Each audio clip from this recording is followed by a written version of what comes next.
Mari kita mulai aja dulu, sembari yang lain juga sedang berjalan.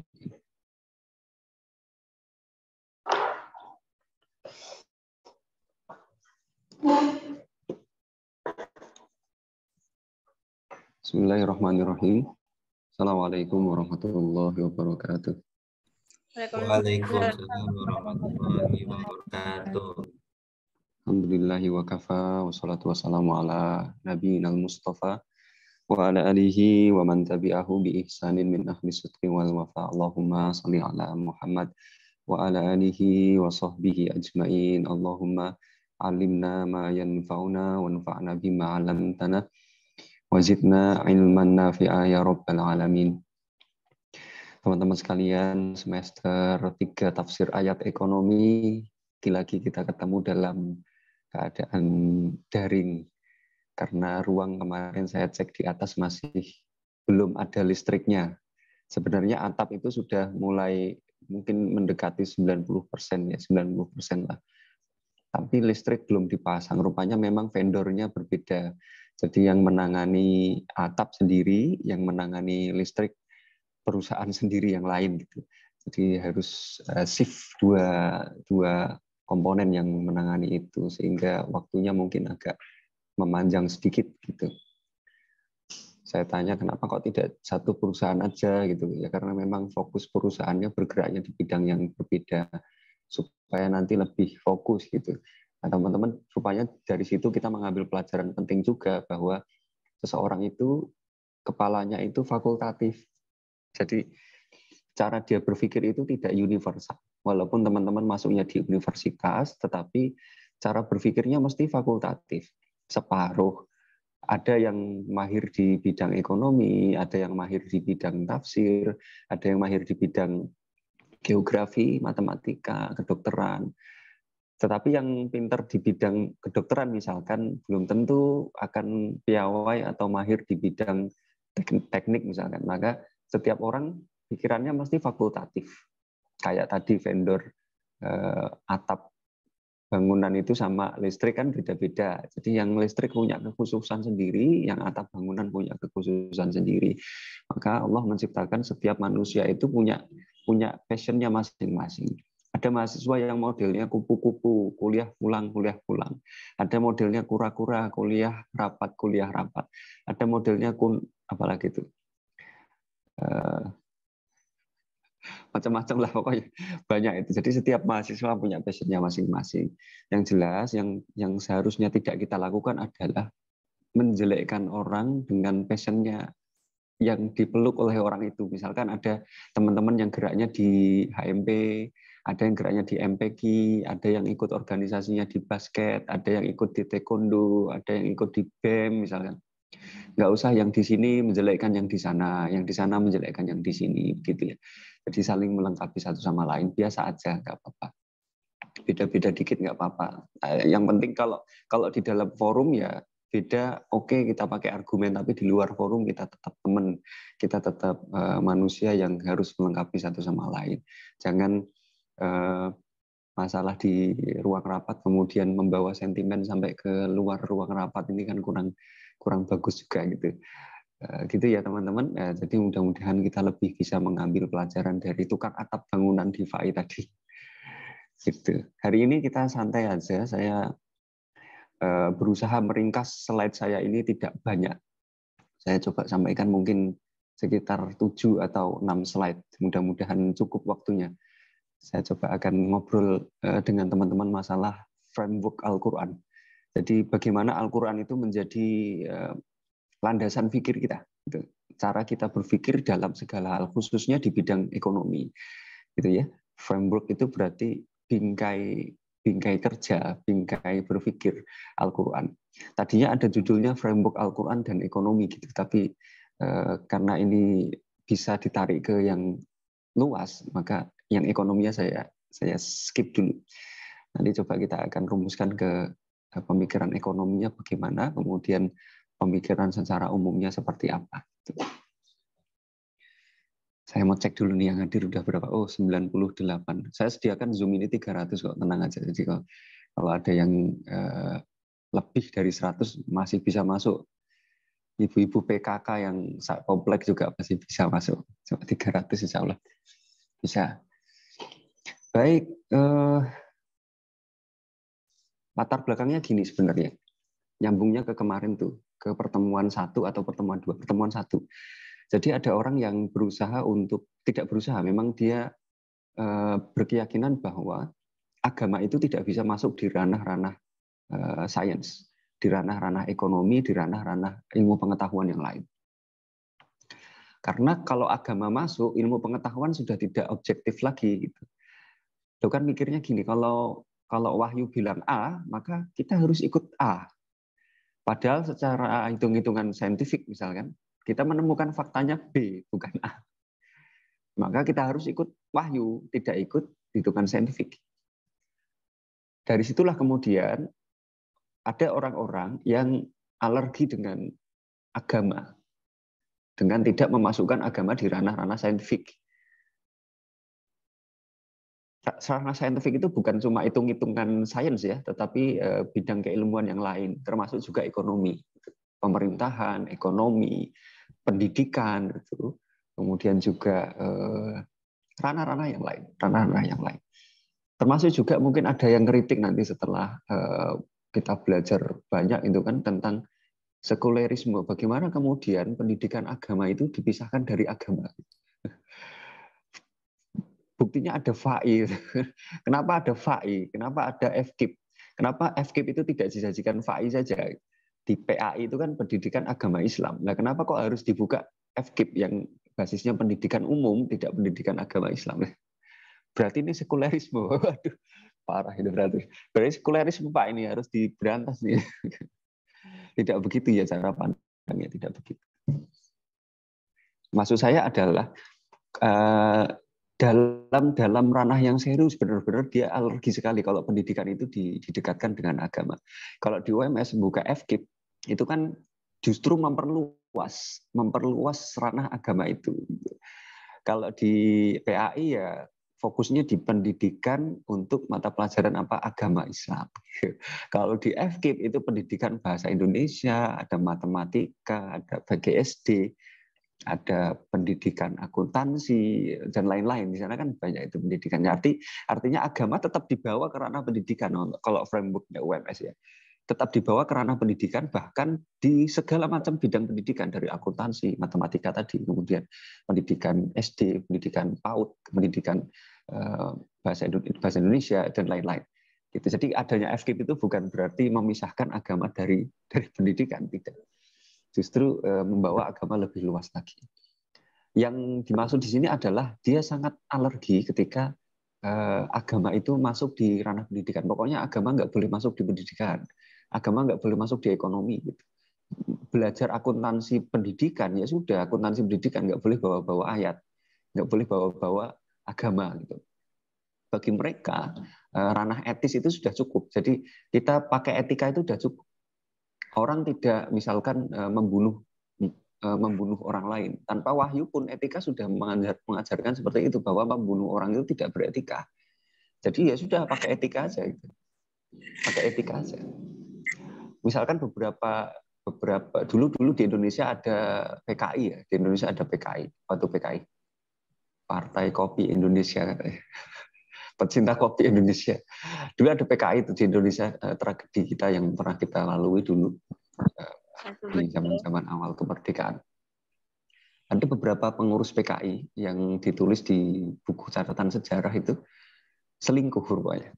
Jadi dia sudah punya istri, kemudian selingkuh dengan istri orang lain. Kemudian ketika ditanya, Anda tidak punya agama? Iya, saya tidak mengakui Islam sebagai agama. Bahkan semua agama di Indonesia saya tidak mengakui. Murtad, nggak punya agama, ateis. Tapi saya, terus bagaimana Anda menghakimi orang anggota partai Anda yang selingkuh dengan orang lain? Kan agama yang punya ranah untuk menghakimi itu. Anda tidak punya agama, bagaimana Anda bisa menghakimi orang-orang tersebut yang terbukti selingkuh itu? Maka kata pengurus partai, kami menghukumi anggota kami yang selingkuh itu, yang melanggar itu dengan etika. Jadi kalau secara etika selingkuh itu tidak dibenarkan, maka ya sudah kita hukum dia karena dia melanggar etika, bukan melanggar norma agama. Jadi sudah cukup, tidak perlu pakai agama, pakai etika aja sudah cukup, kata mereka gitu. Tapi akhirnya etikanya absurd juga. Etika menurut satu orang belum tentu itu etis menurut orang lain, gitu kan. Tidak ada standar baku yang menjaga lingkaran etika itu. Kadang-kadang ada orang beranggapan, ini di daerah saya beretika seperti ini, tapi di daerah lain ini tidak beretika. Misalkan ada di beberapa daerah orang lewat di depan orang tua itu tanpa, bahasa Jawanya nyeleh ke tangan itu, tanpa naruh tangan di depan monggo Pak, gitu itu sopan aja. Tapi di beberapa daerah orang harus letakkan tangannya di depan, kemudian dia membungkuk sedikit untuk menghormati orang yang dilewatinya. Misalkan di Indonesia cium tangan itu yang dicium tangannya bukan kepalanya. Tapi misalkan di beberapa daerah di Saudi yang dicium itu kepalanya, keningnya bukan tangannya. Kalau etikanya Saudi itu kita bawa ke Indonesia, misalkan untuk cium tangan diganti cium kening. Misalkan Pak Rektor dicium keningnya dipegang itu kan di ranah ini malah justru tidak etis gitu. Jadi etika lokal tidak bisa general. Nah, kelemahan etis seperti itu. Maka dari itu ada agama untuk bisa dipakai dengan kaidah yang universal di segala macam tempat, di segala macam ruang dan waktu bisa digunakan. Nah, inilah kemudian latar belakang kita. Kenapa kok kita harus berpikir dengan framework Al-Qur'an ini? Baik. Yuk kita masuk ke ayatnya dulu karena ini tafsir ya. Kita masuk ke ayatnya dulu. Saya ingin satu orang membaca. Ada teman saya di sini. Saya undang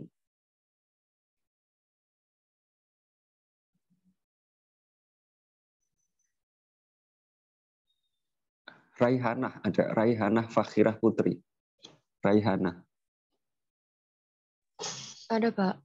Ya, Raihanah minta tolong dibaca Raihan. Artinya sekalian ya. Ya. Bismillahirrahmanirrahim. Wa yawma nab'atsu fi kulli ummatin syahidan 'alaihim min anfusihim wa ji'na bika syahidan 'ala haula'i wa nazzalna 'alaikal kitaba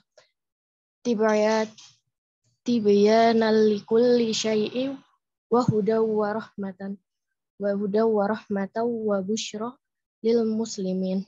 Artinya, ingatlah hari ketika kami menghadirkan seorang saksi Rasul kepada setiap umat dari kalangan mereka sendiri, dan kami mendatangkan engkau Nabi Muhammad menjadi saksi atas mereka. Kami turunkan kitab Al-Quran kepadamu untuk menjelaskan segala sesuatu sebagai petunjuk, rahmat, dan kabar gembira bagi orang-orang muslim. Baik, terima kasih Raihana. Namanya bagus sekali Raihana. Baik. Terima kasih atas pembacaannya. Ini di An-Nahl ayat 89. Kita hari ini bahas ini aja, An-Nahl 89. Tafsir ekonomi bahasnya satu ayat aja cukup insya Allah. An-Nahl itu artinya lebah. Jadi kita diminta oleh agama, oleh Islam, diajari oleh Nabi kita, Nabi Muhammad untuk coba tuh ditiru kehidupannya lebah. Jadi makan yang baik, kemudian mengeluarkan yang baik. Makan yang baik berarti ya konsumsi kita yang halal. Mengeluarkan yang baik berarti kita memproduksi yang halal. Kalau skala ekonomi ya kita produksi bahan-bahan yang halal, tidak memproduksi senjata untuk membunuh orang, tidak memproduksi grafik-grafik yang bisa merusak pemikiran orang-orang, tidak memproduksi obat yang bisa merusak, tidak memproduksi makanan dengan zat-zat yang bisa merusak, tidak memproduksi bangunan kota segala macam yang merusak lingkungan. Itu berarti makannya halal, ya kan, pemikirannya bagus, konsumsi ilmu pengetahuannya bagus, keluarnya juga produk yang bagus dari sisi ekonomi. Kayak lebah itu makan sari bunga, kemudian keluarnya madu. Di mana kita hinggap, lebah itu kan di mana hinggap tidak mematahkan dahan yang dihinggapi kan, daun yang dihinggapi tidak rusak, kemudian kelopak bunga yang dihinggapi tidak cacat, bahkan putik yang dihinggapi pun tidak patah gitu. Di beberapa bunga ya, kalau putiknya itu tidak patah karena memang putingnya kuat. Manusia juga gitu, kalau jadi lebah ya dia harus bisa menjaga diri dimanapun dia tinggal, dia tidak merusak daerah itu. Biahnya harus dijaga, lingkungannya, environmentnya harus dijaga, lingkungannya harus benar-benar dia jaga dengan baik. Wa yauma nab'atsu fi kulli ummatin syahida. Wa yauma, dan ketika kami, nab'atsu itu mengutus atau menghadirkan fi kulli di setiap ummatin, setiap umat atau masyarakat ya. Syahidan artinya adalah saksi atau maksudnya di sini rasul. Alaihim syahidan alaihim rasul kepada umat itu min anfusihim dari orang-orang di dalam kalangan itu. Karena tidak mungkin rasul itu diutus dari selain jenis masyarakat yang di mana rasul itu diutus. Kayak misalkan gini, mungkin nggak Pak ada rasul dari bangsa jin misalkan kepada manusia. Kalau ayat ini ya menunjukkan tidak sesuai jenisnya. Kalau manusia ya diutus di manusia. Kalau jin mungkin ada utusan rasul, mungkin ada dai ya, bahasa sederhananya lebih enak dai. Ada jin soleh, jin muslim, jin mukmin, jin yang istiqomah di dalam ajaran yang benar ada sebagai rasul dalam tanda kutip. Rasul secara bahasa ya, utusan untuk kaumnya. Nah, jadi kita tidak bisa nyebrang ke bangsa jin tidak bisa nyebrang ke kita. Tapi khusus untuk manusia, terkhusus Nabi Muhammad ya, itu diutus bahkan ke bangsa jin. Beliau yang mulia Rasulullah itu dakwah ke bangsa jin juga. Tapi sebaliknya jin tidak bisa jadi rasul kepada kita. Maka ayat ini sebenarnya sudah memberikan garis batas tuh, min anfusihim dari jenis kalian. Rasul dari jenis hewan bisa nggak ke manusia? Nggak bisa. Rasul dari jenis alien, Pak, misalkan yang tinggalnya di Jupiter atau tinggalnya di planet Namek misalnya. Bisa nggak turun ke bumi jadi utusan bagi kita? Nggak bisa, dari jenis kita sendiri. Wajib nabi kasyahida. Wajib dan kami datangkan bika kepadamu syahida. Bika bukan kepadamu ya, engkau maksudnya. Bika, engkau, ka itu Muhammad, syahidan sebagai syahid, sebagai rasul, utusan, saksi, ala haula kepada mereka. Mereka itu maksudnya ya umatnya Nabi. Wa nazzalna 'alaikal kitaba, dan kami turunkan alaika kepadamu alkitab, kitab. Nah, di sini intinya tibyanan likulli syai' sebagai kitab yang menjelaskan segala sesuatu. Pak, dulu kan sering tuh kita bilang, Pak, di Al-Qur'an itu segala sesuatunya ada, Pak, pokoknya. Pelajaran IPA, IPS, kemudian sains, prediksi akhir zaman ada semua, Pak. Apakah begitu? Nanti kita lihat. Wa huda wa rahmatan, sebagai huda, sebagai petunjuk, wa rahmah, dan sebagai rahmat. Wa busro, dan sebagai busro, kabar gembira, lil muslimina, bagi orang-orang yang muslim. Bagi orang-orang yang muslim. Bagi orang-orang kafir apa? Ya peringatan itu kan. Hati-hati nih, sudah dikasih peringatan kok. Ayo balik ke sini. Nah, yang saya mau highlight adalah teman-teman sekalian, wa nazzalna 'alaikal kitaba tibyanan likulli syai'. Nyambungnya ke sini tadi. Nah, framework Al-Quran. Jadi apakah Al-Quran mengatur segala sesuatu termasuk ekonomi? Jawabannya, wa nazzalna 'alaikal kitaba tibyanan likulli syai', dan kami turunkan kepadamu Al-Qur'an tibyanan sebagai penjelas bagi segala sesuatu. Berarti segala sesuatu harus dijelaskan itu di dalam Al-Qur'an, gitu kan. Berarti yang rinci-rinci juga, Pak, cara masak lodeh misalkan atau cara bikin apa, itu udah di Al-Qur'an dijelaskan dong, Pak, harusnya. Kok nggak ada? Berarti Al-Qur'an kurang dong, Pak. Begitu saya cari misalkan cara bikin jembatan di Al-Qur'an nggak ada, Pak. Berarti Al-Qur'an ini tidak sesuai ini dengan ayat ini, katanya menjelaskan segala sesuatu, tapi bangun jembatan kok nggak ada, Pak, situ. Nah, nanti kita coba lihat ini, apakah ayat ini seperti itu atau tidak. Gitu ya. Jadi ini landasan kita. Tibyan itu artinya adalah penjelas. Jadi kalau teman-teman punya kawan atau punya saudara namanya Tibyan artinya jelas orangnya. Penjelas bagi orang lain. Likulli syai', bagi segala macam sesuatu. Syai'. Nah, baik, An-Nahl ayat 89. Ini teman-teman kalau bisa diingat-ingat ya ayatnya, siapa tahu keluar. Siapa tahu. Kita lihat dulu di sini. Saya coba bikin orek-orekan ini. Mudah-mudahan kelihatan ya. Kalau nggak kelihatan, dicubit aja. Di HP-nya teman-teman dicubit itu kan bisa tuh di zoom gitu ya. Dari atas dulu nih, ini ada Al-Quran yang hijau itu. Kemudian Al-Quran adalah sumber dari agama Islam, sumber hukumnya. Sumber hukum.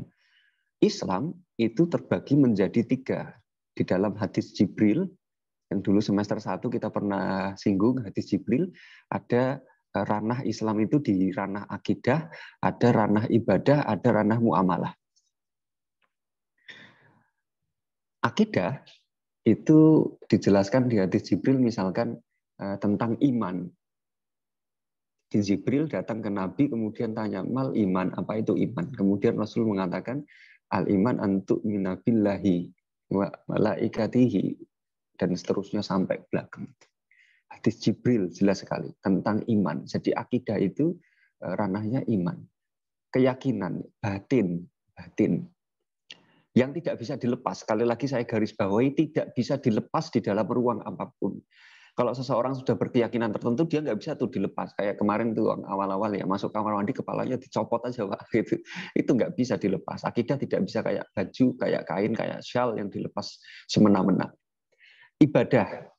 Nah, ibadah ini masuknya di dalam mal Islam. Apa itu Islam? Islam adalah antasyhada alla ilaha illallah wa anna Muhammadar Rasulullah wa tuqimas shalah wa tu'tiyaz zakah wa tasuma Ramadan wa tuhijjal baita man istata'ta ilaihi sabil, dan seterusnya.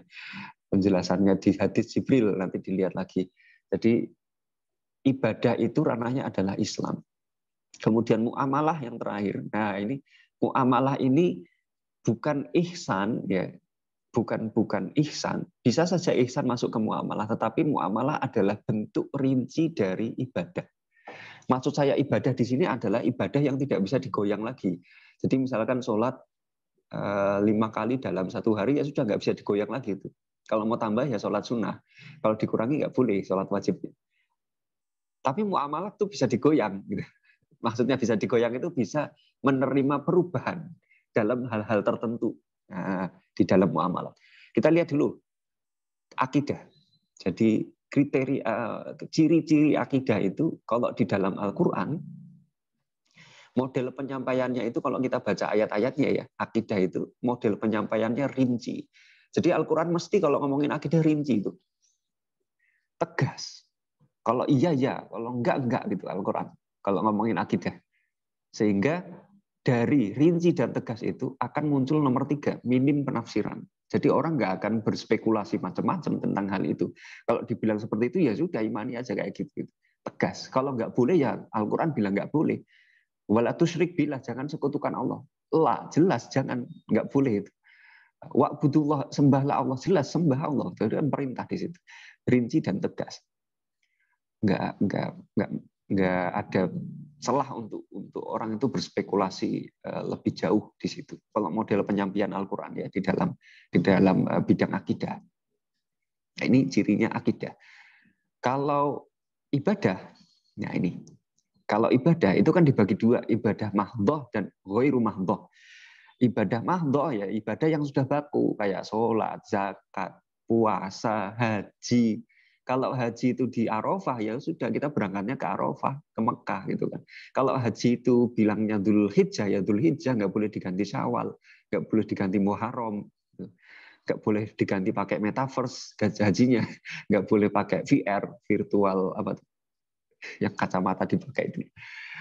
Itu ibadahnya mahdhah udah baku. Maka model penyampaian ibadah mahdhah ini ya jelas, rinci, tegas, minim penafsiran. Tapi ada ibadah yang dia tidak mahdhah, artinya tidak baku begitu saja. Dia menerima pengembangan, dalam tanda kutip ya, menerima pengembangan. Misalkan gini, zakat ya. Zakat itu mahdhah, udah nggak boleh diutak-atik tuh zakat. 8 asnaf ya 8 asnaf, 8 golongan ya 8 golongan. Tapi di dalam zakat misalkan dulu Rasul bayar zakatnya pakai kurma. Nah sekarang kita bayar zakatnya pakai beras. Padahal dulu Rasul nyontohinnya pakai kurma. Nah, sekarang kita pakai beras, bid'ah itu berarti. Tapi boleh para ulama membolehkan itu dengan menggunakan beras dalam pembayaran zakat itu. Nah, dalam hal-hal yang mahdhah itu model penyampaiannya sama dengan ranah akidah. Tetapi dalam ghairu mahdhah ini menerima ijtihad dari para ulama, menerima olah fikir dari para ulama. Itu hampir sama dengan bawahnya. Kalau kita lihat muamalat itu hampir sama. Muamalat itu juga hampir sama dengan ghairu mahdhoh tadi, ibadah yang tidak mahdhoh tadi. Dan model penyampaiannya adalah satu, global. Dua, dalam bentuk kaidah misalkan.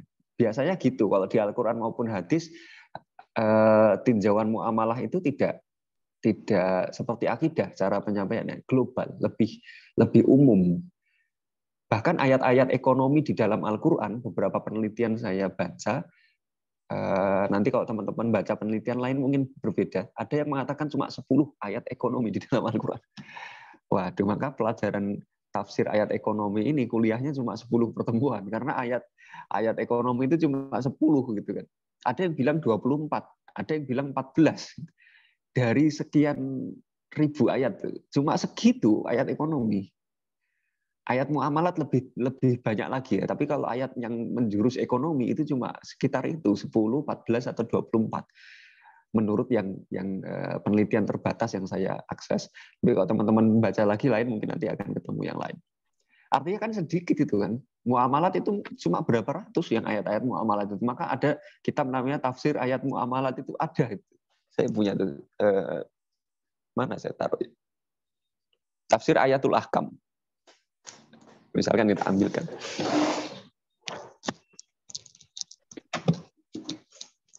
Tafsir Ayatul Ahkam. Nah ini misalkan. Ini cuma berapa isinya ini?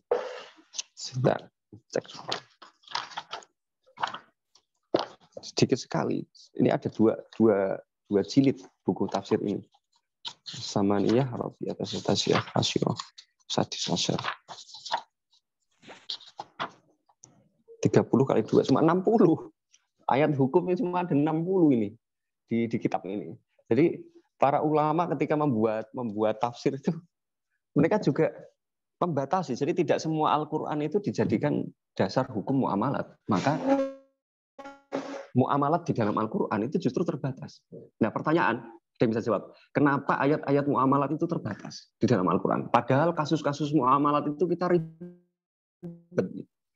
Sekarang ada case wakafling sukuk, ada green sukuk, ada kemudian macam-macam kita ketemu sama kasus-kasus muamalat modern itu banyak. Tapi kenapa kok ayat-ayat muamalat terbatas? Ayo coba, ada yang bisa nggak?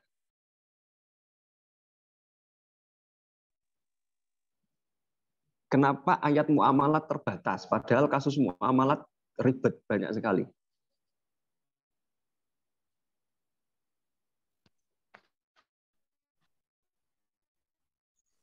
Saya izin jawab.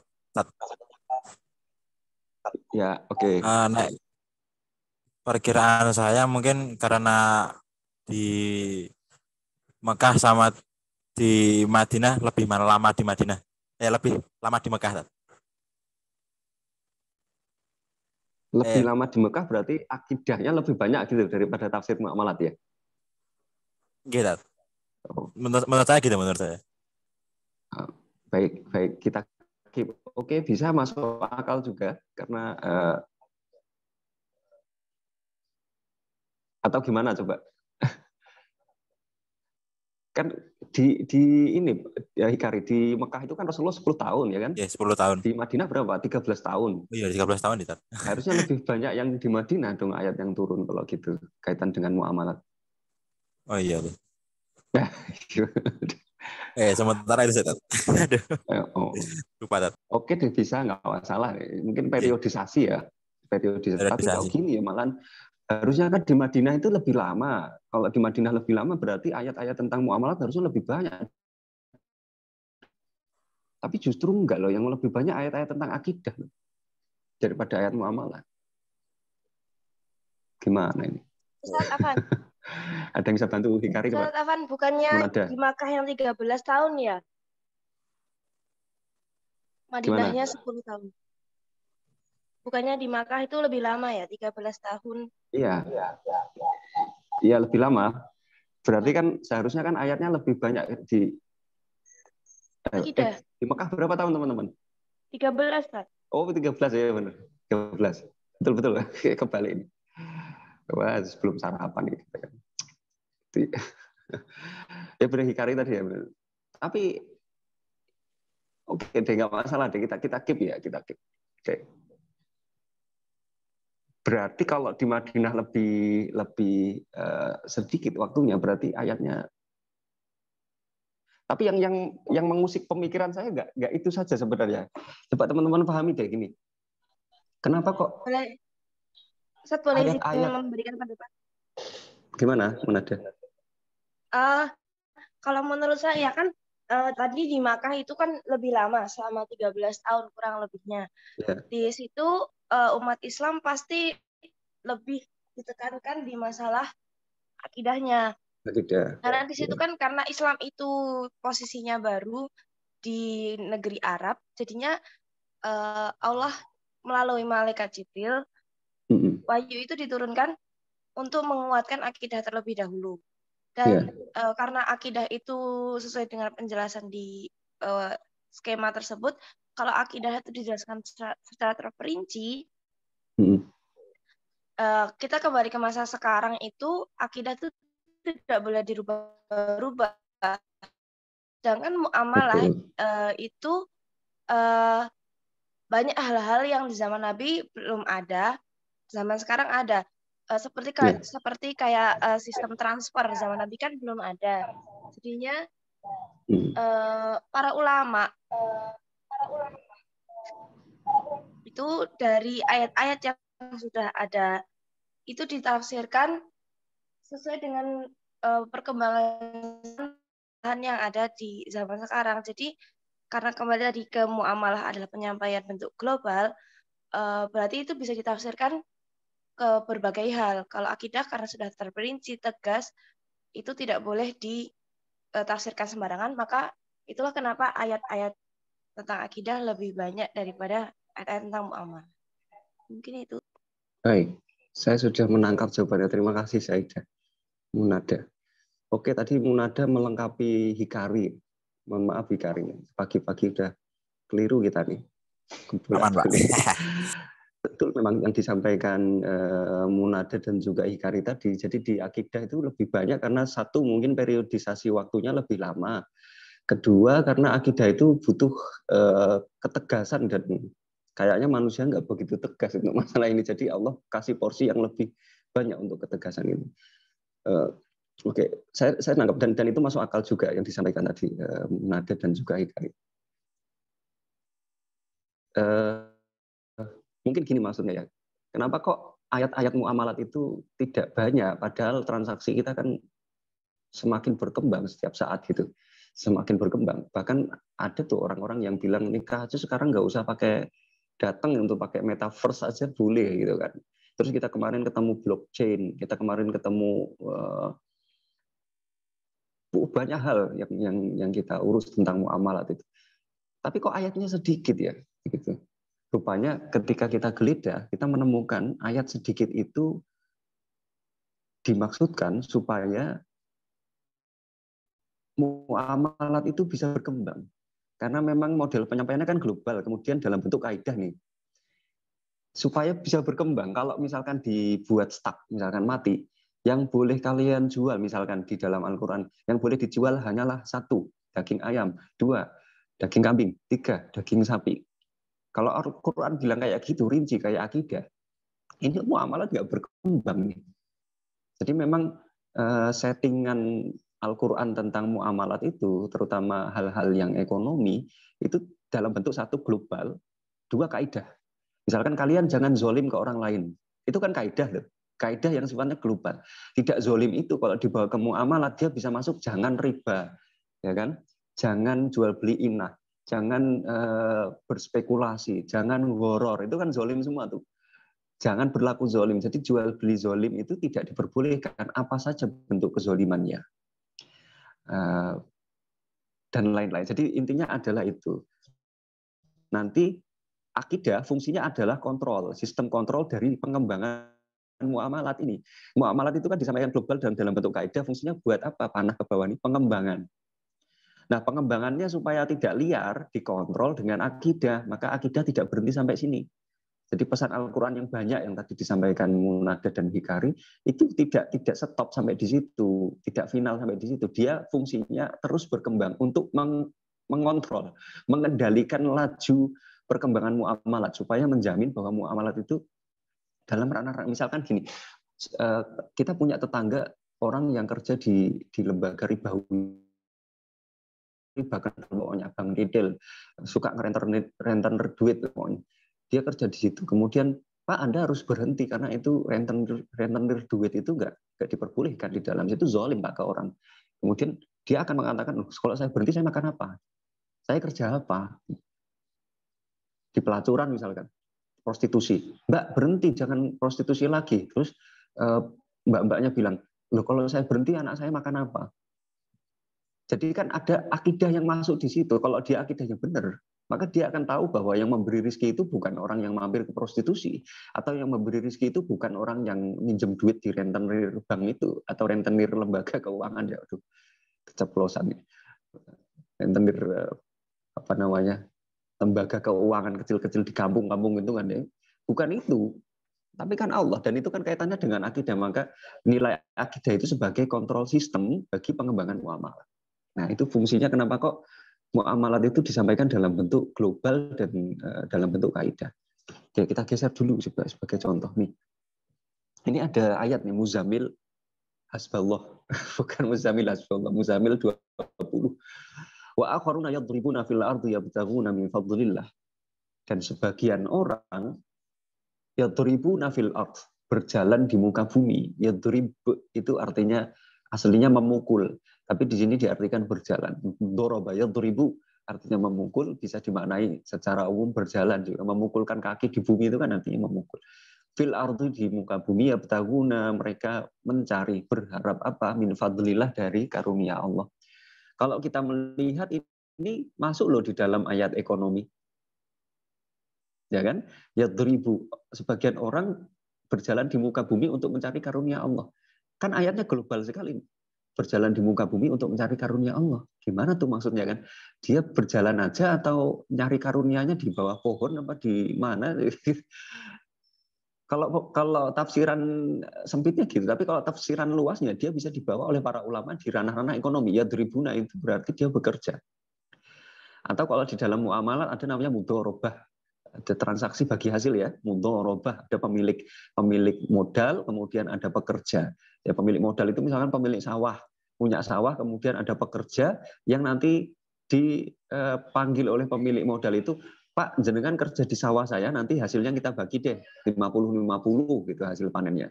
Terus bibit biar dari saya, pupuk dari saya, pokoknya pengairan dari saya.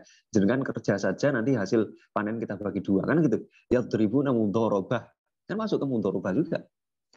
Kemudian kalau kita berpikir lebih jauh, kenapa kok yang dimasukkan mudharabah atau musyarakah di sini ada dua pihak? Apakah memang keberkahan itu lebih banyak diperoleh ketika semakin banyak orang yang bekerja atau cuma sendiri yang bekerja itu? Ya dribun berarti sebagian yang lain, ya dribun berarti tidak satu, berarti banyak. Maka sebagian ulama menafsirkan ayat ini semakin banyak yang bekerja, semakin baik itu kehidupan ekonomi. Jadi kita kerja sendiri dengan kerja tim itu lebih baik kerja tim kalau menurut ayat ini gitu kan. Ada musyarakah, ada mudharabah, ada murabahah, itu kan dua pihak semua mainnya minimal. Ada satu pihak yang lain juga. Nah, itu masuknya adalah pengembangan dari ayat ini. Cuma Muzammil 20 ini cuma bilang orang jalan-jalan di muka bumi, tapi kemudian para ulama bisa mengambil garis yang lain bahwa ini adalah dalil untuk kita mudharabah gitu kan, bagi hasil, bagi kerja, itu kan, membagi aset untuk dikembangkan. Kemudian ada musyarakah, ya, saling bekerja sama dalam proyek tertentu gitu. Dan berarti juga kalau ada mudharabah, musyarakah, murabahah, berarti kan kesannya orang yang kerja sendiri tidak lebih baik daripada orang yang kerja bersama tim gitu. Teman-teman bayangkan orang main riba ini kan, minjemin uang ke orang lain kemudian minta pengembalian lebih. Misalnya saya pinjemin kamu 100.000, nanti bulan depan kembaliin 110.000. Orang itu kerja sendiri gitu. Nggak butuh satpam, nggak butuh distribusi ya, nggak butuh pengiriman, nggak butuh pengepakan. Dia cuma kerja sendiri, naik duit itu, duit dipinjemin terus baliknya lebih. Kerja sendiri tentu riba ini bisa mati di negara lama-lama kalau sistem kerjanya kayak gitu, karena rantai keberkahan ekonomi itu cuma terfokus ke satu orang gitu. Keuntungan ekonomi cuma terfokus ke satu orang. Tapi kalau dia tidak main riba, jual beli misalkan, buka toko kemudian mempekerjakan pekerja, ada satpamnya, ada orang tukang packing, ada orang tukang distribusi, ada orang tukang promosi, ada orang akuntansi masuk situ. Itu kan berarti keberkahannya semakin banyak tuh yang kerja.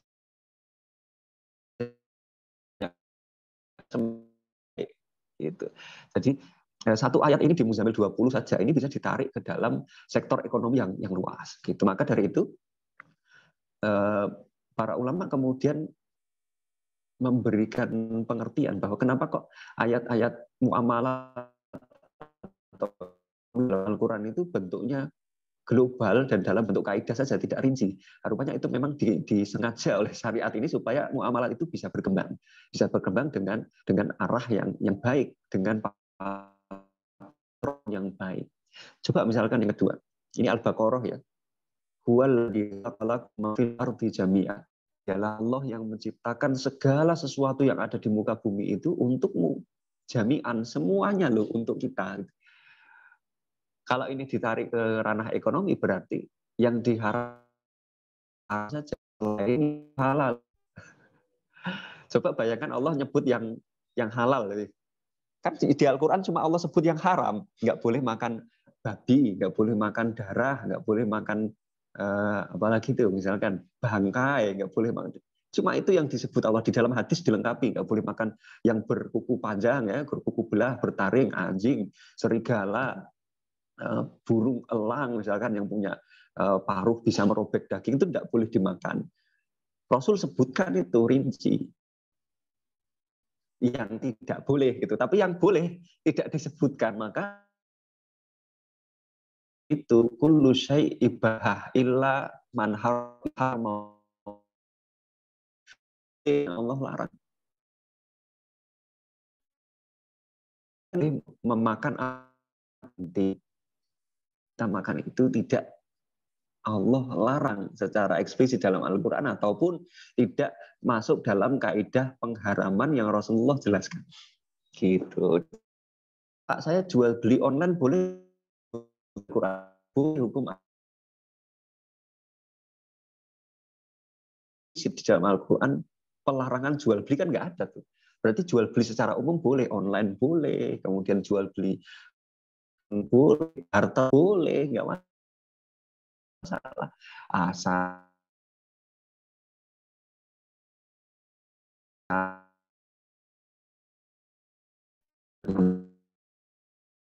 global dalam.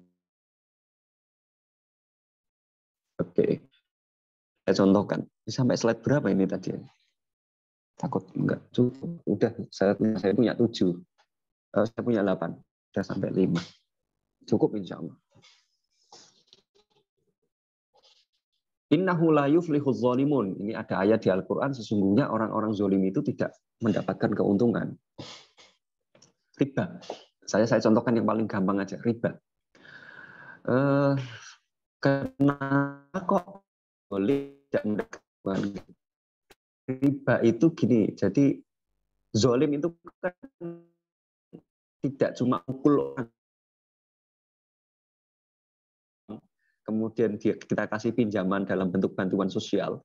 Pinjaman itu kan akad sosial, itu bukan akad tijari.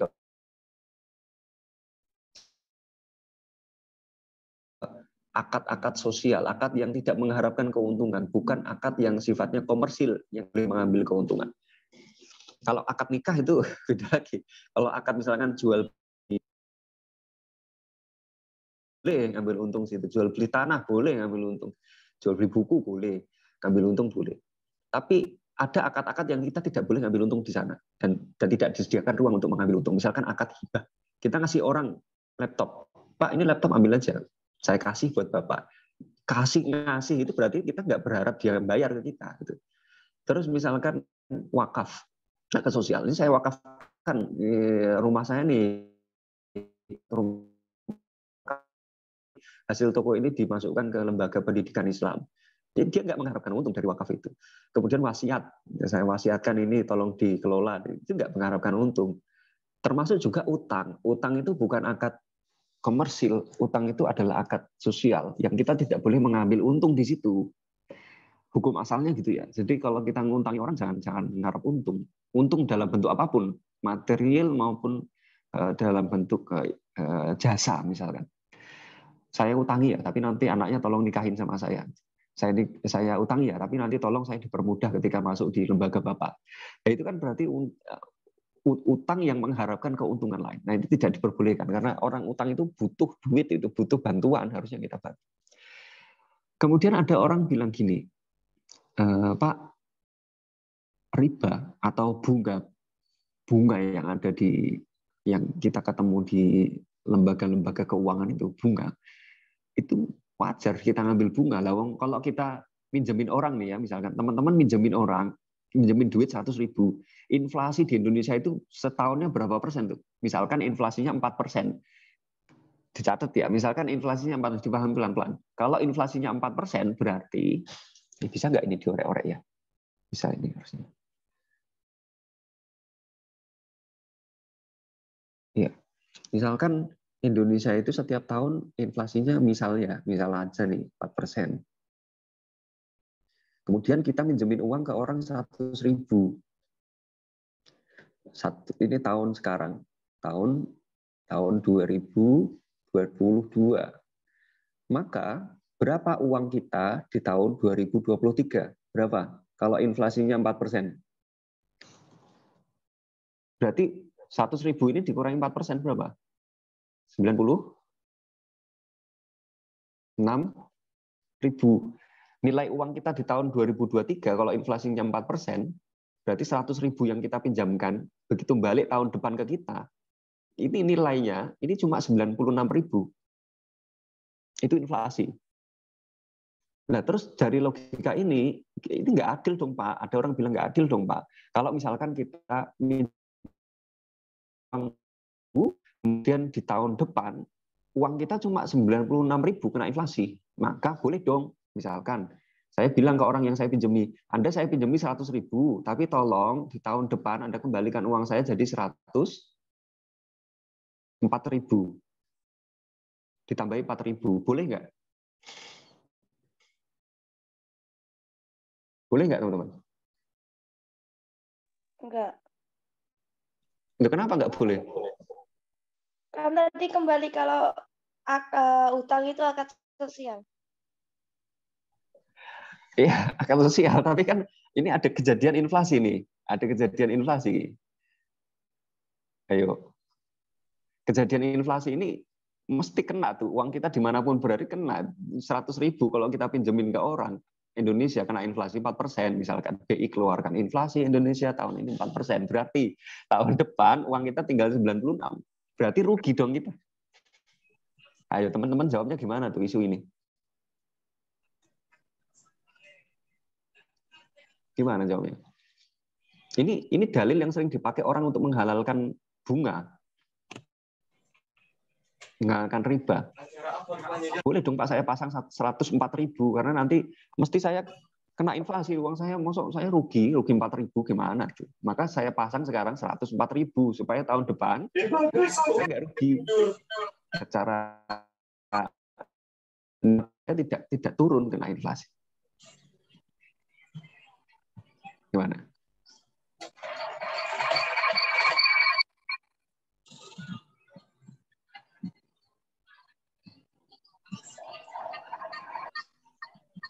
Ya, pikirin ya.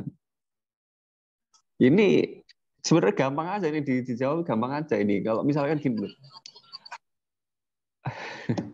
gampang aja.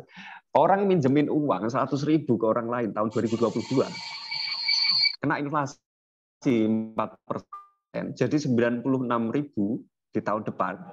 Kalau dia pinjemin, dia kena inflasi. Kalau tidak dipinjemin, kena inflasi nggak? Kena juga. Kena juga, Pak. Kena juga gitu.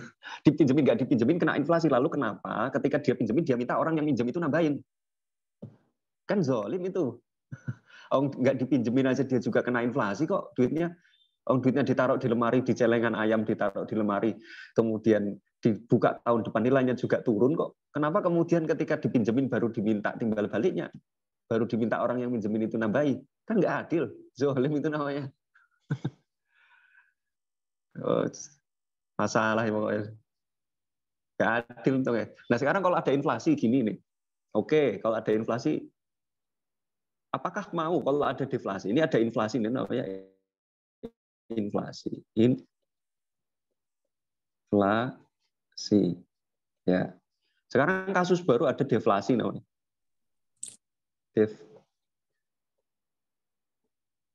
Deflasi. Nah, tulisannya jelek kayak mos ya. Deflasi itu penambahan nilai uang. Jadi misalkan kita minjemin uang 100.000. Terus di BI mengumumkan bahwa tahun ini Indonesia deflasi, nambah 4% misalkan. Berarti ini tahun 22 ya. Berarti di tahun 23 nilai uang kita berapa? 100. 4.000. Nilai kita 104.000 gitu loh. Kalau misalkan ada deflasi, kalau ada inflasi kita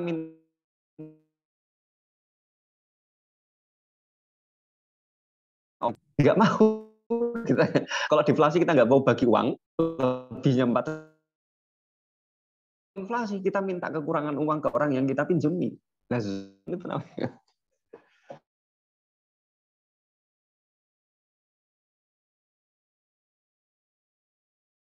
Untuk saya pakai riba itu menambahkan pinjaman itu pengembalian pinjaman dengan nilai tambah boleh, kena inflasi kok. Nah, duitmu itu kalau ditaruh di bank kena inflasi, oke. Kalau dipinjemin orang kena inflasi. Kalau ditaruh di celengan ayam, masukin ke kulkas atau masukin kemana, tahun depan ya kena inflasi sama gitu. Kenapa ketika dipinjemin baru ditagih uangnya ke orang yang minjem, ya kan zolim. Nah, lanjut misalkan, ini kan pengembangan la yuflihu zolimun tadi itu. Jadi orang-orang zolim itu nggak akan untung, minimal pikirannya akan ruwet sendiri masalah inflasi ini. Lanjut, saya ingin menggarisbawahi juga nih, penting nih buat teman-teman pahami ya bahwa inflasi di negara-negara dunia sekarang itu sebabnya apa? Inflasi itu ada yang tahu? Inflasi itu sebabnya apa?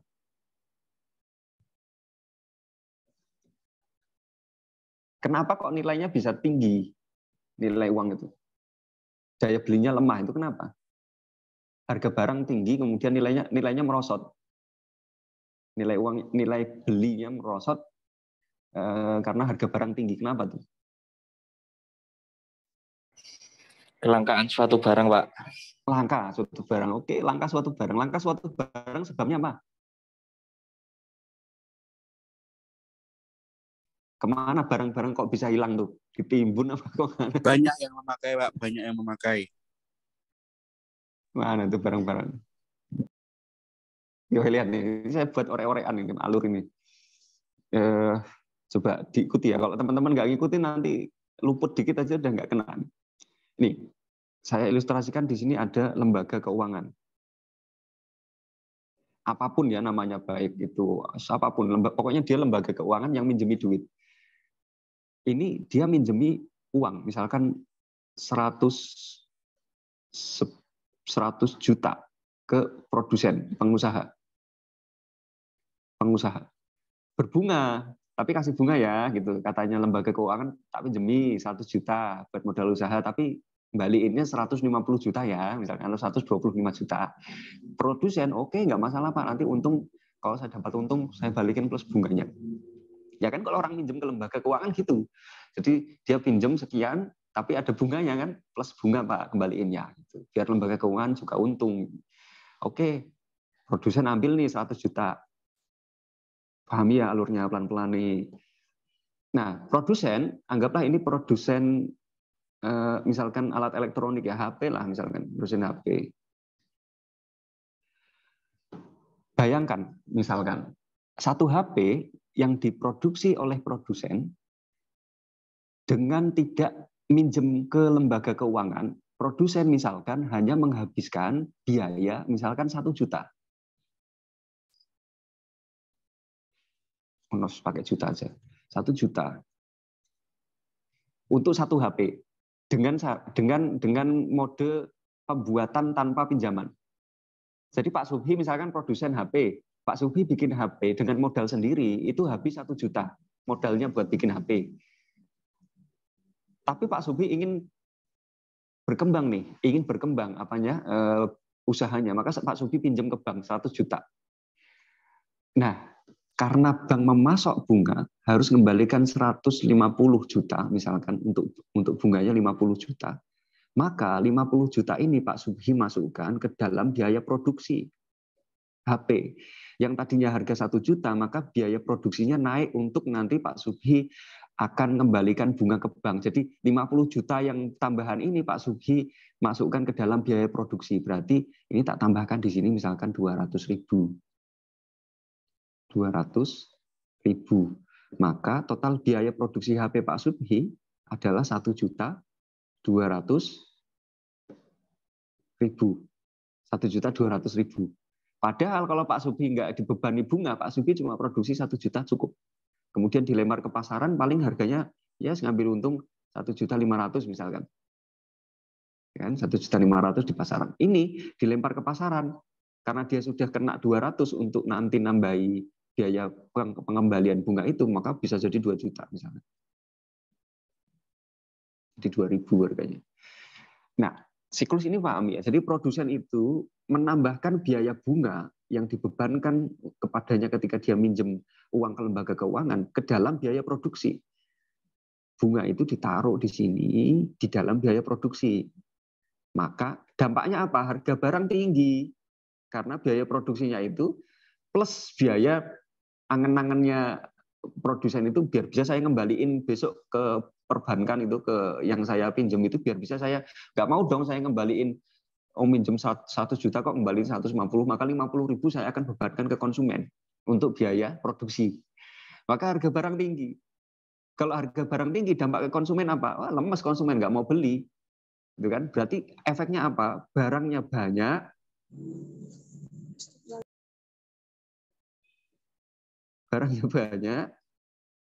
kemudian konsumen belinya sedikit.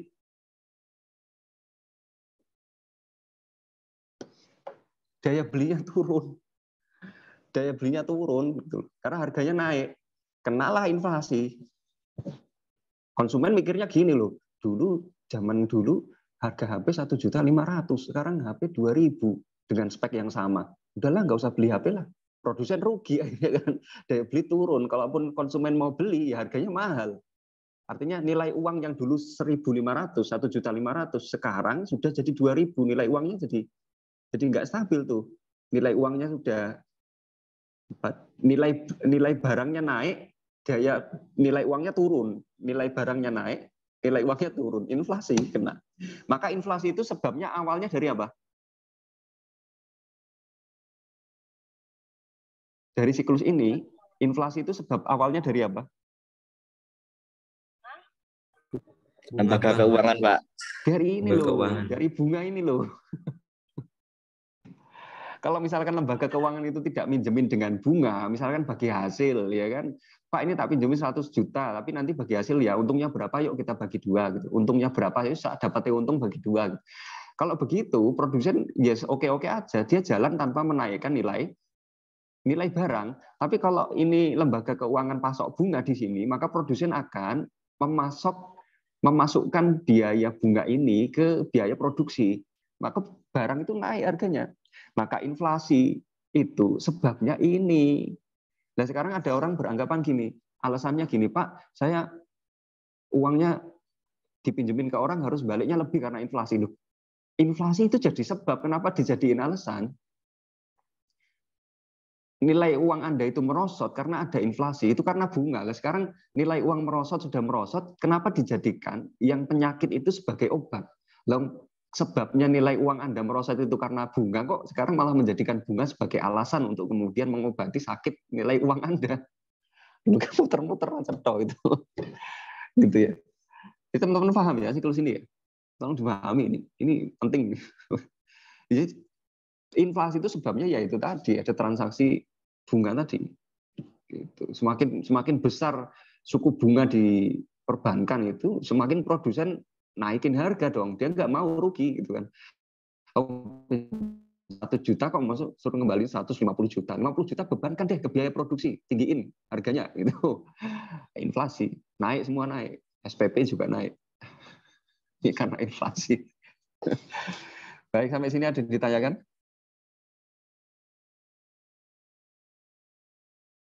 Tidak ada ya. Ini tadi ujungnya ke ini Saya layu tanya, Pak. zolimun. Benar, Pak. Saya tanya, Pak. Saya tanya, Pak. Untung tuh orang-orang zolim. Nah, ini cuma segitu ayatnya, tapi pembahasannya kan sampai mana-mana. Itu fungsi dari kenapa kok ayat muamalah itu pendek-pendek, ringkes-ringkes, tidak rinci global. Baik, ini kok ada orek-orekan ya, dihapus dulu.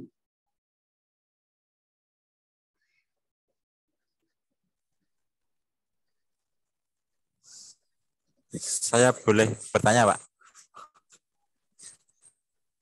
Yang ditanyakan enggak? Saya, Pak, tanya, Pak. Silahkan. Mengenai Pak, inflasi dan juga bunga. Bagaimana kalau saya kan pernah mungkin baca-baca artikel tentang sejarah adanya uang kertas gitu.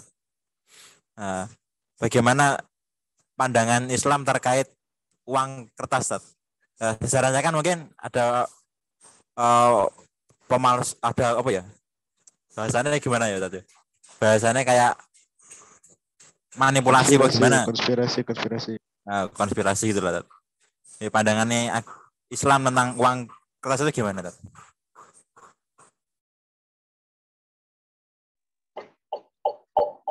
Nuzulul, kalau mau tanya dulu silahkan.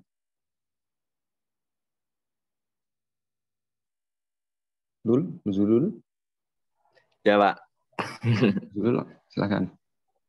Mau tanya, Pak, yang masalah yang tadi, Pak, yang bagian lembaga keuangan tadi, Pak, masalah produsen.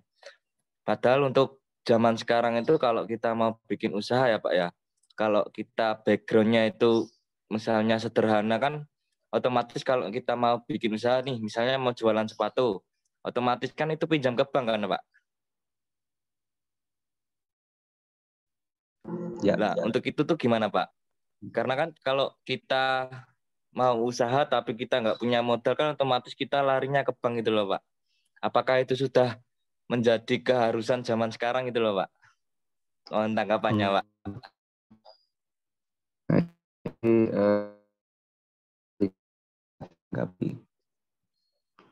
Pertama tadi tentang uang kertas ya. Ada uang kartal, ada macam-macam. Ini pembahasannya di ranah yang lain. Uang kertas. Kalau masalah konspirasi ya spekulasi lagi nih kalau masalah konspirasi. Karena konspirasi itu kadang-kadang gini loh, sifat konspirasi adalah dia bisa dirasakan tapi tidak mudah dibuktikan, itu konspirasi. Jadi mungkin Hikari ketika membaca itu bisa merasakan, oh bener ya ini ada konspirasi kayaknya nih. Tapi untuk membuktikan konspirasi itu sulit, karena itu sifat dasar konspirasi. Dirasakan bisa, dibuktikan tidak mudah. Uang kertas, ini juga, teman-teman bayangkan, misalkan saya punya tutup gelas ini. Tutup gelas ini adalah emas. Saya punya benda yang bernilai asli emas dengan benda yang saya anggap nilainya serupa dengan nilai emas. Nah, misalkan ini tisu atau lap ini saya anggap nilainya sama dengan nilai emas yang saya pegang. Tutup gelas ini emas. Saya sepakati bahwa nilainya adalah nilai emas. Kesepakatan aja. Nah, ada namanya nilai intrinsik dan nilai ekstrinsik ya, nilai yang lain. Nilai intrinsiknya adalah aslinya nilai benda ini ketika benda itu benar-benar bernilai asli. Jadi kalau emas itu kan benar-benar bernilai asli emas. Dimanapun kesepakatannya, orang-orang akan lebih bersepakat bahwa ini emas asli daripada kertas yang disepakati memiliki nilai serupa dengan emas. Intinya seperti itu aja deh. Pokoknya kalau kita tidak mau nilainya fluktuatif, maka jadikan satu barang yang itu benar-benar memiliki nilai asli sebagai alat tukar. Tapi kalau barang itu bukan memiliki nilai asli, kemudian disepakati saja atau ya sepakatan sepihak, saya kan tidak bersepakat, tapi yang bersepakat orang-orang di atas sana sebagai uang yang memiliki nilai, maka nanti tentu ada pihak-pihak yang bisa mengendalikan nilai itu gitu kan. Yang bersepakat juga tidak semua orang. Tidak semua disepakati. Apalagi sekarang ada Bitcoin, ada blockchain segala macam, itu lebih parah lagi.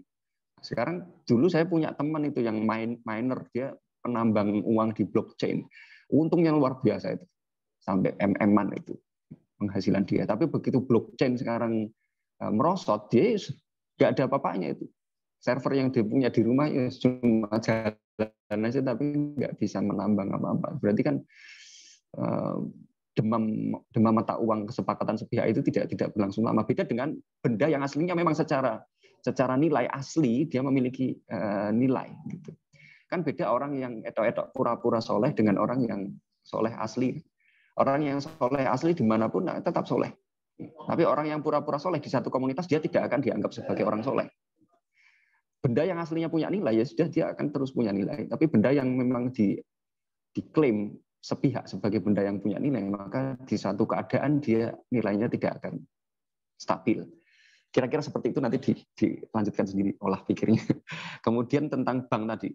Nah, saya tidak sebut bank ya, lembaga keuangan, non-bank juga ada. Bank tidak semuanya pakai bunga. Yang non-bank juga tidak semuanya pakai bunga. Jadi tidak generalisir ya. Tapi ada beberapa ya lembaga yang masih kayak gitu. Gimana Pak kalau kita mau usaha? Pakai cara yang lain dong. Nggak usah pinjam berbunga. Sekarang kalau orang mau pinjam ada bagi hasil, gitu kan? Ada kemudian tadi murabah, mudharabah itu banyak sekarang. Maka ya dribuna fil ard tadi kan ditafsirkan apakah kemudian pemilik modal yang cawe-cawe, pemilik modal yang manggil orang untuk datang, ayo datang ke sawah saya untuk menggarap, atau di suatu keadaan bisa jadi nanti orang yang mau bekerja nyari orang yang punya modal, itu kan berkembang tuh tafsirnya akhirnya. Nah, saya tidak bisa mengatakan harus kemana ketika punya usaha mau berkembang, tetapi saya hanya memberikan kaidah dasar bahwa ada loh lembaga-lembaga yang tidak menggunakan sistem seperti itu. Ada loh itu. Personal juga ada, misalkan beberapa orang personal juga ada, nggak perlu ke bank yang pakai riba juga ada, bank yang pakai riba ya, bank yang tidak pakai riba ada juga gitu kan. Artinya banyak lah kemungkinan, peluang banyak bisa kita jelajahi, semuanya bisa kita jelajahi. Satu itu, kedua sebenarnya ini adalah peluang bisnis bagi kita kaum muslimin. Orang sekarang mau kredit motor ya kan harus ke leasing. Di leasing dia dapat bunga juga, misalkan ada denda lain-lain segala macam. Leasing syar'i belum ada tuh sekarang. Leasing Islam belum ada. Mungkin leasing Islam jadi usaha itu. Perbankan Islam itu belum sedang berkembang sekarang ya, berkembang cukup menggembirakan. Kita bisa juga bikin lembaga keuangan Islam yang nanti join dengan masyarakat untuk mengembangkan usaha masyarakat. Itu lembaga seperti itu perlu kita kembangkan, perlu kita support. Jangan malah dikebosi. Ya kan? Jadi kalau punya usaha sepatu ya coba, mudah-mudahan nanti setelah masuk ke HES kita bisa punya pandangan, nanti konsultasi dengan dosen-dosen pembimbing, bisa kemudian Pak kira-kira usaha saya mau dikembangkan cara apa? Oke, nanti kita kasih masukan-masukan insya Allah untuk pengembangan usaha. Gitu ya. Baik, kita jalan dulu. Oke. Nyambungnya di sini tadi teman-teman sekalian. Ini fondasi hukum dalam Islam, ada pengembangan tuh di bawah tuh. Kalau pengembangan berarti masuknya ke sini. Jadi ayat-ayat muamalat itu bisa dikembangkan di ranah ini. Ini namanya SGD, Sustainable Goal Development, kalau bahasanya sekarang. Yang pertama bisa saja ayat muamalat itu masuk ke no poverty, jadi tidak ada kelaparan, tidak ada miskin, zero hunger, tidak ada kelaparan, kemudian ada good health and willing being, kehidupan yang baik dan kesehatan, kemudian quality education, ayatnya bisa masuk ke sini, ke kualitas pendidikan, gender equality, kesamaan gender bukan berarti harus sama, laki-laki dapat satu, perempuan dapat satu, nggak harus gitu ya, kesamaan versi Islam lah tentunya, tidak versi orang-orang liberal. Kemudian clean water and sanitation, air bersih dan sanitasi yang layak bersih. Affordable and clean energy yang layak dan bersih ya, tidak pakai batu bara nih. Sekarang katanya pemerintah lagi bagi-bagi kompor listrik nih kan, gasnya mahal terus ganti kompor listrik pakai PLN, pakai listrik, biaya listrik membengkak, PLN pakai batu bara mengeluarkan emisi, merusak lingkungan, ini muter lagi sama lagi. Kalau memang mau SDG, SGD, Sustainable Goal Development, ya kita pakai energi yang bersih lah. Nggak melulu pakai batu bara. Kemudian design work and economic growth, pertumbuhan ekonomi, kerja yang nyaman gitu kan. Industri, innovation, infrastruktur. Jadi infrastruktur dan industri, inovasi, industri dan infrastruktur. Reduce inequality, menghilangkan ketidakrataan distribusi pendapatan dan lain-lain. Sustainable cities and community. Jadi kita punya masyarakat yang berkembang, berkelanjutan, kota yang berkelanjutan. Responsible consumption and production. Jadi konsumsi dan produksi yang bertanggung jawab. Kemudian climate action, tentang iklim nih, hati-hati. Maka ayat-ayat muamalat bisa masuk juga ke sini. Pengembangannya banyak sekali. Kemudian life below water, jadi hidup di bawah air, kehidupan laut. Ada namanya sekarang blue economy nih, ekonomi biru. Saya pernah nulis itu dengan teman di HES ya, skripsi saya pernah angkat tentang blue economy. Life on land, jadi hidup di darat, ini green economy konsepnya sekarang. Saya pernah nulis juga blue economy, saya pernah nulis green economy pernah juga. Asik nulis itu pokoknya. Peace, justice, and strong institution. Jadi damai, kemudian adil, institusi yang kuat, terutama institusi hukum ini kan ada palunya nih. Partnership for the goal, jadi bukan bersaing tetapi mitra dalam mencapai kesuksesan. Nah, ini semua bisa diperoleh dari pengembangan ayat-ayat ekonomi. Jam berapa ini?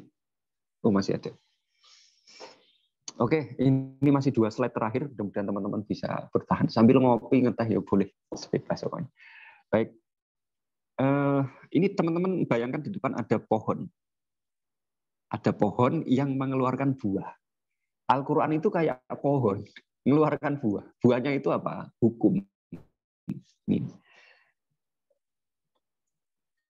Buahnya itu produk hukum, halal, haram, kemudian mubah, makruh, kemudian juga prioritas termasuk segera dilakukan atau bisa nanti dilakukan, itu kan hukum. Jadi Al-Quran pohonnya, nanti hukum fikih atau produk muamalat itu buahnya. Nah, pohon ini itu tidak bisa berbuah kalau tidak ada satu petani yang ngurusi pohon itu. Artinya kalaupun pohon itu berbuah ya tidak optimal gitulah, banyak hamanya, kemudian buahnya tidak sama rata, itu kan buahnya tidak manis, kadang-kadang buahnya ya berjatuhan, nggak ada yang ngurus, nggak karuan. Pokoknya harus ada petani, orang yang ngurusi pohon ini kalau mau optimal betul hasil buahnya. Kemudian orang ini tidak akan bisa membantu pohon ini berbuah kalau orang ini tidak memiliki alat, baik berupa alat fisik, ya, traktor lah, apalah, atau alat pengetahuan. Jadi tidak punya alat, paculnya nggak punya, kemudian alat siramnya nggak punya, traktor nggak punya, kemudian alat untuk nyemai nggak punya, alat manen nggak punya, terus gagal dia gitu, nggak punya perangkat itu dan tidak punya pengetahuan mengoperasikan alat itu. Pohon ini nggak berbuah. Jadi ada orang yang niat ngurusi pohon jati, tapi dia nggak punya pengetahuan tentang pohon jati dan nggak punya alatnya untuk ngurusi pohon jati itu nggak punya. Ya sudah, dia ada, pohon jatinya ada, tapi bisa jadi pohon jatinya tumbuh kering, kecil batangnya, nggak bisa jadi label, nggak bisa jadi produk. Nah, posisi Al-Quran adalah, kalau saya gambarkan seperti pohon yang memiliki potensi. Bahasanya adalah potensi. Bisa keluar, bisa tidak. Potensi. Kenapa potensi? Ya karena kaitannya dengan akal juga. Itu kan. Maka di dalam syarat-syarat agama Islam, itu sholat ya harus akil. Orang sudah berakal. Orang nggak punya akal ya nggak wajib sholat. Orang gila nggak wajib sholat. Bayi yang masih kecil, akalnya belum sempurna, nggak wajib sholat. Itu kan yang punya akal sempurna, balik akil itu baru dia wajib sholat. Nah, potensi ini bersinggungan dengan kekuatan intelektual yang dimiliki oleh mufasir atau manusia itu sendiri. Nah, teman-teman ketika bersinggungan dengan Al-Quran, posisi teman-teman adalah mufasir tuh. Jangan didiemin aja Al-Quran. Al-Qurannya cuma ditaruh di rak buku, ya nggak bunyi Al-Qurannya kan, nggak bunyi, nggak keluar dalilnya, nggak keluar hukumnya. Kayak misalnya gini, Qurannya ditaruh di rak buku, kemudian ada orang tanya, Pak, hukum ini kayak gini gimana Pak? Ya lihat aja di Al-Quran. Nah, lihat aja di Al-Quran berarti kan tidak langsung keluar produk. Tapi kita harus tahu di mana ayatnya, bagaimana cara memperlakukan ayat itu, sehingga muncul ini hukum yang terakhir itu. Gitu, ayat muamalat juga begitu, ayat ekonomi juga begitu. Al-Quran kasih tuh ayatnya. Tapi ayatnya akan tetap diam kalau kita tidak masuk. Kalau kita tidak menafsirkan, kita tidak menginterpretasi ayat itu. Maka ayat itu diam aja jadi ayat yang tidak bersuara. Buahnya tidak muncul. Maka kita harus menginterpretasi ayat itu dengan alat yang ada. Alat ini adalah kaidah tafsir. Kaidah tafsir. Bukan pakai kaidah sembarangan, bukan pakai kaidah yang ya kita peroleh dari Google gitu aja, enggak. Kaidah tafsir yang rapi, yang runtut gitu. Maka perlu teman-teman ketika belajar tafsir adalah mempelajari kaidah tafsir yang urut sehingga punya otoritas untuk menafsirkan. Kan lucu misalkan ada Pancasila nih ya, kita punya sila pertama, ketuhanan yang Maha Esa. Kemudian ditafsirkan. Menurut kita bikin skripsi untuk menafsirkan Pancasila sila pertama. Menurut siapa misalnya? Siapa ya? Menurut orang yang tidak kompeten, menurut tukang becak yang duduk di pinggir jalan sana, yang kerjaannya setiap hari ngayuh, atau menurut tukang batu, atau menurut kontraktor, atau menurut misalkan pedagang di pasar, atau menurut nelayan di laut, misalkan Pancasila adalah ya kita nggak sinkron dong. Menurut nelayan di laut Pancasila, ya kalau menafsirkan Pancasila ya menurut politisi yang bergerak di situ, menurut pakar undang-undang, menurut ahli hukum, Pancasila adalah bla bla bla bla. Sila pertama maksudnya adalah bla bla bla menurut ahli hukum A, B, C, D gitu. Itu sesuai. Nah, sekarang kita menafsirkan ayat Al-Qur'an menurut saya. Saya itu siapa? Saya itu siapa kok kita nafsirkan ayat menurut saya? Kita tuh orang awam, kita paling ngutip pendapat ulama gitu. Tapi kalau menurut Imam Syafi'i kan pantas gitu. Maka untuk mencari kepantasan itu ya kita belajar. Kita belajar kaidah tafsir dari para ulama. Harus kaidah tafsir ya, bukan kaidah hermeneutik, bukan kaidah yang aneh-aneh yang macam-macam. Kaidah tafsir supaya nanti penafsirannya itu, hukumnya itu matang. Hukumnya itu mature, matang. Gitu. Nah, ini sehingga kemaslahatannya tercapai. Tapi kalau nafsirkannya sembarangan, maka hukumannya juga tidak bisa. Hukum yang keluar juga tidak bisa mature, tidak bisa matang. Jadinya malah jadi duri dalam daging. Jadi masyarakatnya bingung, kita juga bingung, semuanya bingung. Itu ya. Jadi cara kita memposisikan diri dari Al-Qur'an adalah seperti ini. Begitu juga dengan kontekstualisasi ekonomi. Cara kita berbicara ekonomi terhadap Al-Qur'an ya harusnya kayak gitu. Kita memposisikan diri sebagai mufasir yang harus punya alatnya untuk mengekstrak ayat-ayat ekonomi di dalam Al-Qur'an. Terakhir. Ya, ini kesimpulannya. Oke. Sebagai sumber nilai. Nah, saya mengistilahkan sumber nilai ini supaya lebih global, universal. Pesan Al-Qur'an tentang ekonomi dapat dielaborasi, bahkan dikontekstualisasikan dengan persoalan ekonomi kontemporer. Jelas bisa. Kayak misalkan innahu la yuflihuz zalimun. Sesungguhnya tidak beruntung orang-orang zalim itu. Riba misalkan yang paling gampang tadi. Riba itu kan kontekstual kasusnya ada tuh ayat-ayat yang diturunkan di zaman Nabi Muhammad tapi bisa kita pakai sampai sekarang. Persoalan ekonomi kontemporer bisa kita hadapi.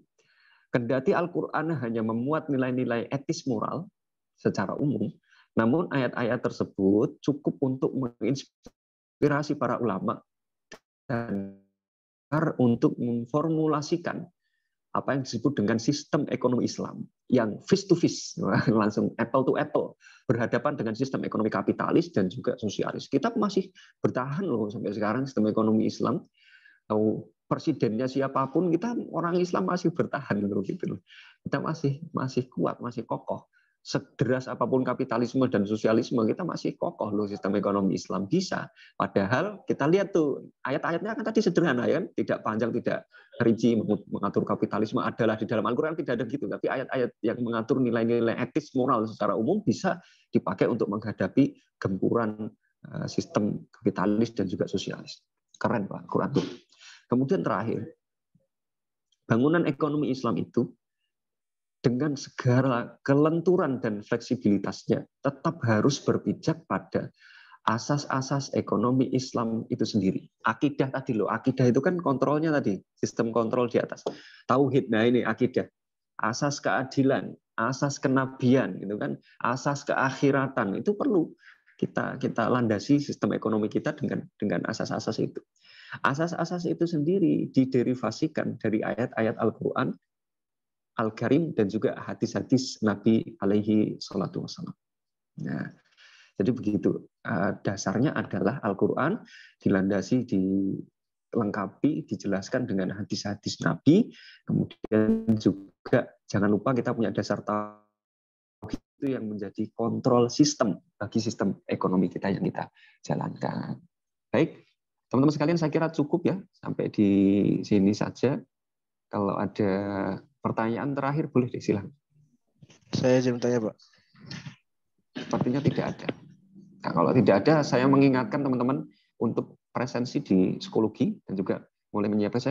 Saya sudah bagi kelompoknya karena mulai dicicil tugas-tugas kelompok itu dan juga kalau ada pertanyaan yang tidak tercover di dalam kelas, kita bisa bahas di luar kelas. Baik. Terima kasih teman-teman sekalian sudah gabung di pagi ini. Saya ucapkan semoga teman-teman sehat semua, dalam keadaan prima, siap untuk berekonomi secara kafah dengan sistem ekonomi Islam. Begitu. Kita cukupkan dengan kafaratul majlis. Subhanakallahumma wa bihamdika asyhadu an la ilaha illa anta astaghfiruka wa atubu ilaik. Allahumma shalli ala Muhammad wa ala alihi wa sahbihi ajmain. Wassalamualaikum warahmatullahi wabarakatuh. Waalaikumsalam warahmatullahi wabarakatuh. Ya, Pak. Teman-teman. Terima kasih. Pak. Jangan lupa psikologi ya. Ya, Pak. Siap.